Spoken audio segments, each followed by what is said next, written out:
without a strong mentality, you'll never be the best at what you want to be. Having a strong mentality is what separates the good from the great, right? Just kind of being in this mindset of, I'm good at what I do, right? An example, right before this speech, I sat down with myself and I was like, you know what? I'm good at this. I'm good at giving speeches. I've spoke to large crowds before. I'm going to do a good job. I'm going to get an A, right? So today, my message to the world is the importance of having a strong mentality. A very good example of this is Mike Tyson. If you don't know who Mike Tyson is, he's considered one of the best boxers of all time. Very ruthless boxer, very powerful boxer, right? And he has his fight, and he knocks the guy out in like 8 seconds. After the fight, he gets interviewed, and he gives what's called the "I'm the best ever" speech. And basically, he just kind of goes on saying, like, you know, I'm the best ever. I'm the best to do this. I'm the most ruthless. I'm the most powerful.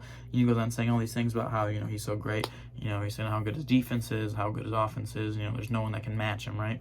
And at the end of it, he says, I want your heart. I want to rip your heart out. I want to eat your children, right? Which sounds crazy, right? It sounds like he's out of his mind. But he was in such a strong mental state where no one could mess with him, no one could beat him, no one could touch him, right? Now, having that being said, right, we're not all Mike Tyson, right? We can't all go and punch someone and knock them out in one punch, right? So you have to find a line between your confidence and your ego, or having an over ego.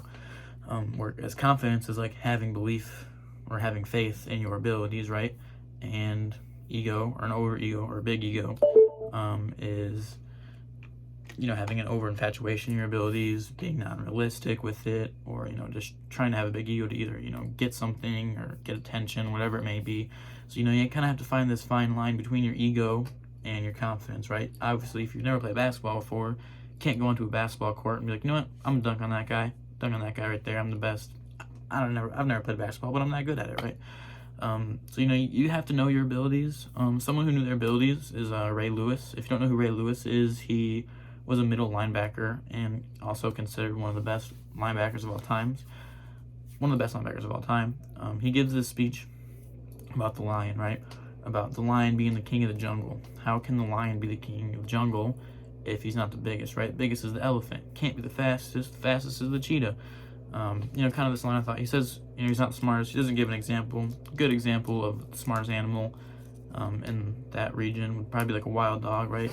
94 to 96% of their hunts in a success.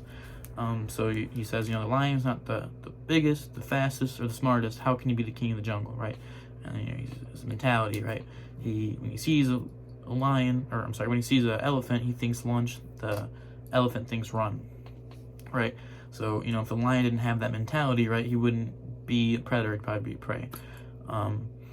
But then again, there's this line of ego and confidence, right? Sometimes the lion will try to kill a caged buffalo. If you don't know what a caged buffalo is, Google it. They're huge animals. They're nicknamed the Black Death because I think they almost kill more humans than any other animal. I think like number 2 or something. They're just pretty much a big buffalo in a sense. And, you know, you can find videos of lions getting thrown 10 feet in the air, right? Because, you know, they didn't have the confidence, or they did have the confidence. They had too much confidence, right?